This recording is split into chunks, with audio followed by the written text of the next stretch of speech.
Hello and welcome to the History of Philosophy in China by Peter Adamson and Karen Lai, brought to you with the support of the Philosophy Department at King's College London and the LMU in Munich, online at historyofphilosophy.net. Today's episode, Practice Makes Perfect, Skill Stories in the Zhuangzi. Butchers, carpenters, and swimmers appear in stories scattered throughout the Zhuangzi, with a few of them in Chapter 19 entitled Comprehending Life.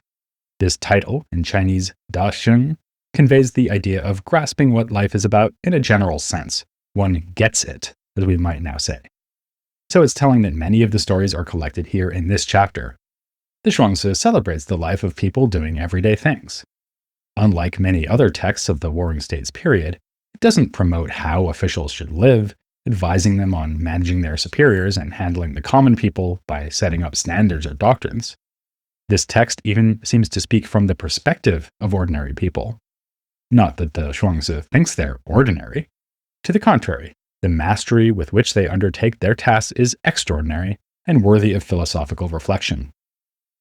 These passages have often been called skill stories. The Zhuangzi uses them to challenge the views promoted by other thinkers, not by showing that they're wrong, but by offering a different perspective, that of people doing everyday things. We might compare this to the use of the animal stories we discussed in the last episode, likewise meant to provoke stuffy men who are full of self-importance. Instead of such gentlemen, we meet a butcher who expertly glides his knife through the space in the joints of oxen. He imparts insights on how to navigate the hazards of political life. There's a wheelmaker who compares the right way of engaging with the world to his own feeling of the wood with his hand and response with his heart-mind. Then there's the swimmer in dangerous waters, who makes a conscious decision not to assert his own way, or Tao, instead going along with the Tao of the water. But let's begin with the story of the bell stand carver, Qing.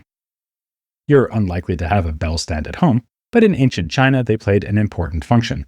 They were needed for the very large bells used in ritual ceremonies. Qings are so amazing that people think they are the work of spirits. In the story, when he is asked what his technique is, he starts at the beginning. He talks about how he fasts for days before he enters the forest to pick a tree. After fasting for 3 days, he forgets rewards and promotions. After 5, he doesn't care about praise or skill, and after 7, he forgets his own limbs and body, as well as the demands of the court. In fact, he even forgets why he came into the forest in the first place. Only once he has achieved this frame of mind, he says, does he ascend the mountain and examine the nature of the trees. Should he encounter no tree fit for being made into a bell stand, he simply leaves the forest again. And that's the whole story, which may seem anticlimactic and more than a little odd. You'd have expected Qing to tell us how to carve bell stands, not how to select trees, or indeed, how to decline to do so. His account is wrapped up with a little boast. I am just matching the heavenly to the heavenly. This may be the reason the result suggests the work of spirits. In this remark, we may take the second, heavenly, to refer to this nature of the trees. This nature is given in the sense that it is not up to Qing to change it. He has to work with, rather than against, the nature of trees. He achieves this by leaving behind thoughts of reward and promotion, the demands of the court, even his own person. The passage literally says that he forgets all such concerns.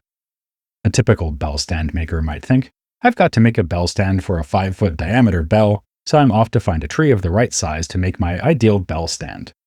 Qing apparently doesn't work this way. He's left all that baggage behind so that he can appreciate the tree's wood as it is.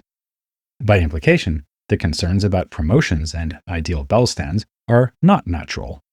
In forgetting them, Qing allows what is natural or heavenly in himself to match the heavenly or given nature of each tree. The fact that Qing is prepared to leave the trees alone may remind us of that other story in the Zhuangzi, in which a sacred tree says it is glad to be made of useless wood, since this meant it was never cut down. Qing's responsive engagement with nature also illustrates the Zhuangzian theme of understanding qian. We've met this term several times before, most recently in the last episode, when we spoke about the Zhuangzis having a less hierarchical conception of beings in the natural world, with both humans and non-human animals being seen as part of that world. The word tian, often translated as heaven, doesn't refer to a divine transcendent being, but rather to the natural world itself. That includes not only animate beings, but also flora and fauna, habitats, ecosystems, the relations between beings and entities, forces and energies, and cosmic phenomena. In Taoist philosophy, all these taken together are called the Wang Wu, most often translated as 10,000 things. They constitute a world that lies beyond human design and action, and of which humans are a part. In the Zhuangzi, this idea is also expressed with talk of destiny, Ming. We humans cannot control and orchestrate everything. We just have to accept things such as our own lifespan and health, and whether we are high-ranking or not, poor or rich, hungry or thirsty, cold or warm. A passage in the Zhuangzi advises that we should understand these circumstances as the transformations of events, the proceedings of destiny. Here, we might think back to the Shunzi and its advice not to be superstitious about natural events, like eclipses and earthquakes. These too are just given features of the world around us. To this extent, the Zhuangzi would agree with the Shunzi, but it adds that aspects of our human life condition us too, such as those in the socio-political domain. Whereas Zhuangzi believes that human interactions should be carefully regulated, so that humans may flourish within an orderly moral regime, the Zhuangzi does not see why human interactions should or even could be rigidly controlled. This disagreement may begin from their different views of heaven, or the heavenly. Whereas in the Shunzi and other Confucian texts, Tian is the transcendent moral order, in the Zhuangzi, Tian often refers simply to this world we are embedded in. No surprise, then, that the Shunzi criticizes Zhuangzi's view of Tian. This brings us to a second theme connected to the skill stories, which is closely related to the first. As humans, we need to be responsive to the world around us. This also helps us understand why the Zhuangzi is critical of black and white shi-fei thinking, which tries to pin down right and wrong for all. Woodcarver Qing is a model of responsive action. Forgetting his worldly concerns, he responds to the heavenly nature of the trees rather than imposing on the trees the function he intends for them. If he were to go into the forest simply to cut down trees that match his plans for a bell stand, he would be engaging in shi-fei thinking. This tree is useless, that one's perfect.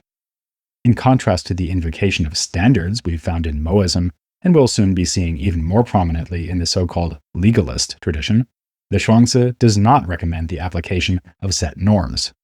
Rather, one should react spontaneously, letting oneself be guided by the environment rather than forcing the environment to fit into one's own preconceived notions and goals. We see again how responsiveness is manifest in the work of a wheelmaker called Flat, such as the Zhuangzi's humor, who speaks with the Duke Huan. The story opens with a scene, as if in a play, marking out their different status. While the wheelmaker is working in the hall down below, the Duke is in the hall above, reading. Speaking out of turn, indeed quite out of place, the wheelmaker puts down his tools and ascends the hall to where the Duke is. He asks the Duke, "Sir, may I ask what sort of words you are perusing?" The Duke said, "The words of the sages." "Are those sages still alive?" "They are dead," said the Duke. "Then what you are perusing is no more than the dregs and dust of the ancients." Duke Huan said, "Does a wheelwright dare pass judgment on what his ruler reads? If you can explain yourself, well and good. If not, you shall die." We might agree that the wheelmaker deserves some kind of censure for his insolence, but surely he shouldn't have to lose his life. For him now, much turns on how he answers the Duke. Flat, the wheelmaker, tells the Duke that he can only see it from how he handles his own work. He talks about his carving. "When I carve a wheel, if I hit the chisel too gently, it slides along but does not take hold. If I hit too hard, it jams and cannot go further. Not too gentle, not too hard. I feel it in my hand and respond to it with my heart-mind. I cannot put this into words, even though I grasp what is involved there in the activity." It would have been quite typical for people who worked in the manual crafts at that time to use measuring instruments. By contrast, Flat is carving freehand. This sets up a comparison that is unflattering to the Duke. If the wheelwright can only feel what he does and cannot express it in words, how could the Duke hope to learn from the words of others, particularly men who are long dead? Flat goes on to elaborate on how he has tried to impart his understanding to his own son, but to no avail. Only long practice enables one to acquire such skill. He finishes with the statement, "The ancients died, and that which they could not transmit died along with them. So I say that what you, my lord, are perusing is just the dregs and dust of the ancients, nothing more." The story ends there, so we don't find out whether the Duke was persuaded to spare the wheelwright's life. Of course, that's not the point of the tale. Rather, we are invited here to think about how Duke Huan is living out his official role. He spends his time reading the words of sages, as a Confucian ruler might do. Xunzi would surely approve, but the wheelwright does not, and for several reasons. First, being good at a task requires our own input. The Duke merely seeks to apply, or to reapply, what the earlier sages did. Instead, he needs to put his own hand to the wheel and get a feel for what he is doing. Second, the story teaches us about the limits of words. The story is not necessarily against the reading of books or listening about them in podcasts, but rather cautions us about how to use them. To read the words of sages, even if they did in fact do great things in the past, has limited applicability. Just as measuring instruments guide the practices of carpenters, the words of sages are guides for those who hold them up. But Flat doesn't use instruments. Moreover, he says that he hasn't been able to teach wheelmaking to his son, and this is meant to be a personal takeaway for the Duke. A teaching, a Tao that is somebody else's Tao, can only go that far. That might be why, even if teachers are mentioned elsewhere in the Zhuangzi, they are not present in the stories about mastery. This brings us to a third and final point, which has to do with first-hand experience. It is Flat's responsiveness to the wood that is central to his craft, and it should be the Duke's responsiveness to his people that is central to his rule. One of the duties of rulers and officials was to take tours of the land so as to understand the needs of the people. Flat doesn't explicitly mention this point, but it's one way in which the Duke could be a better official, by being out there with his people, rather than hiding himself away in the hall above and reading in isolation from them. Given what we've said about there being no teachers in the mastery stories, it is ironic that in some of them, the people speaking with the masters specifically say that they have learned from them.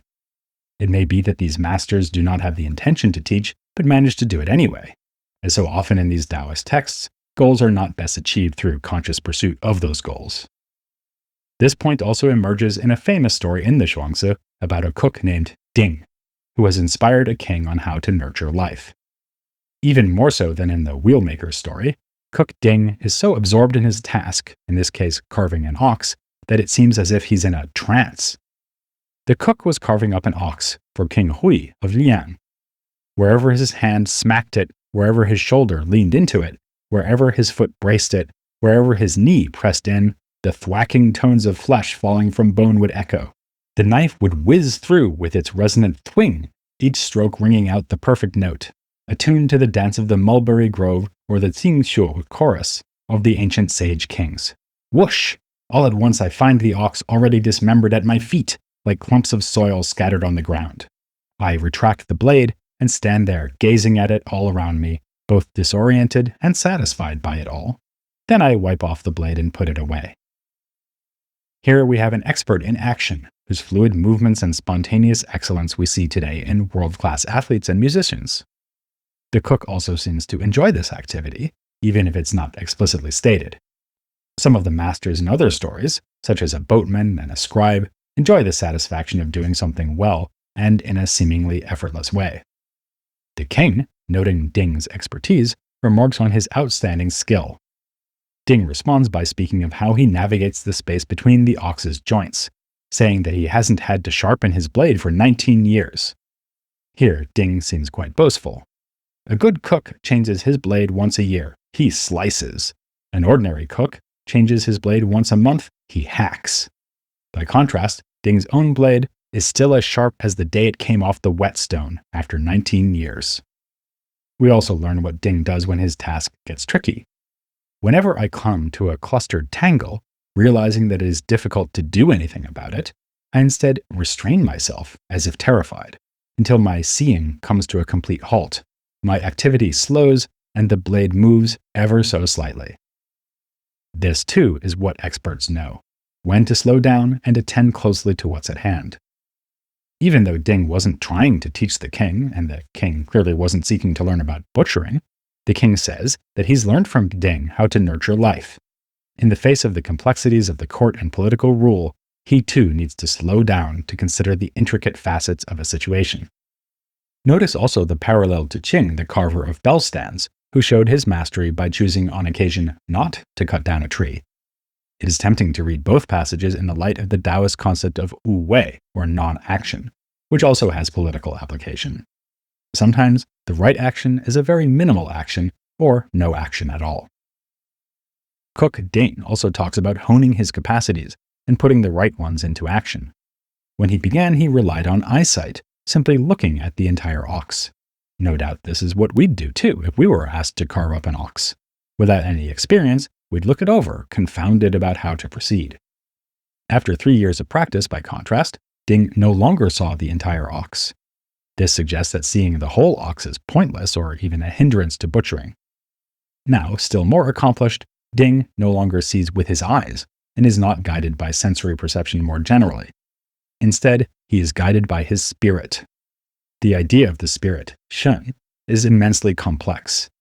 It can refer to a religious dimension of human existence, but may also refer, more broadly, to the immaterial aspects of human and all existence. In this context, we may understand Ding to be saying that he has stopped using obvious physical sensory capacities like sight and hearing. This echoes the way Qing undergoes fasting to help him forget the demands of court life, and the way the wheelmaker, Flat, feels with his hand and responds with his heart-mind. Here, we may detect a fourth important theme in the Zhuangzi's skill stories. There's often a whole-body engagement that does not prioritize cognition or any specialized moral capacity. It is possible to develop the range of human capacities without the application of standards and normative practices, hence the different way that the Confucians and Taoists speak of the heart-mind. Whereas in Confucianism, the heart-mind must be developed to embrace virtue, the wheelmaker story makes almost the reverse point. The heart-mind must remain open and unfixed, open to spontaneous engagement with the world. We just referred to these tales again as skill stories, and there's some basis for that in the text. The king says to Ding after his carving of the ox, "Ah, it is wonderful that skill can reach such heights." But maybe talk of skill doesn't quite cover it, since Ding responds, "What I love is Tao, going beyond mere skill." We find a different term for skill in a tale about a cicada catcher who converses with Kongzi, and Qing the word carver is said to have technique, though this doesn't seem to be foregrounded in his story, which instead focuses on his selection of trees. As Eric Schwitzgebel points out, all of the other stories, often collectively called the skill stories, are found outside the Zhuangzi's inner chapters. So within the inner chapters, argues Schwitzgebel, the story of Cook Ding is anomalous in its focus on skill. We should not be too quick to associate success with skill.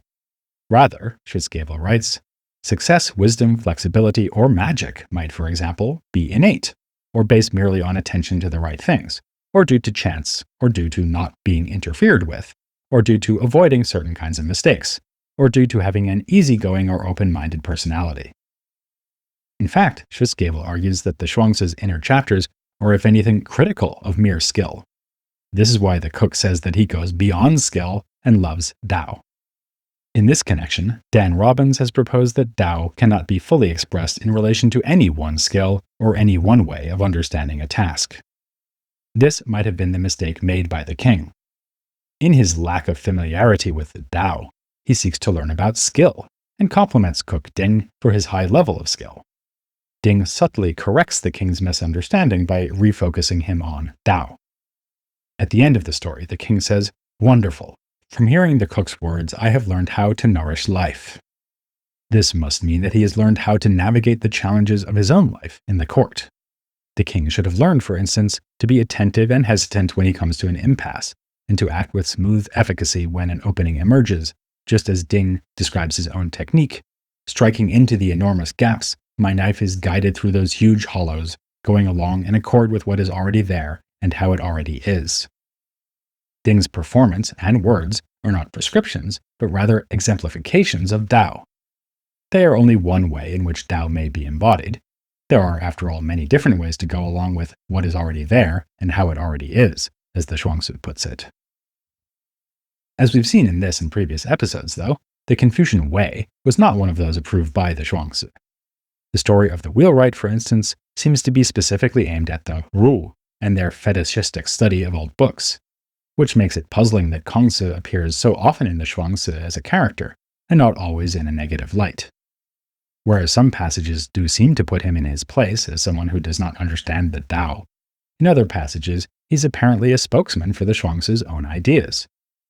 This calls for some explanation, which we'll attempt to give next time, as we ask whether Taoists really rule the day Kongzi was born, here on The History of Philosophy in China.